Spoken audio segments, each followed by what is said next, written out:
بسم الله الرحمن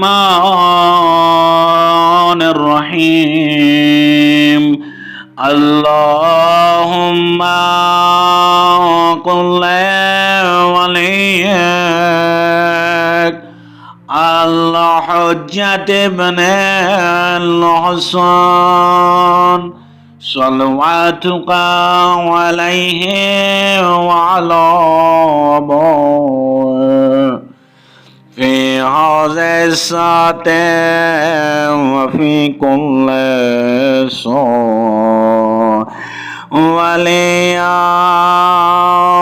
وحافظا وقائدا وناصرا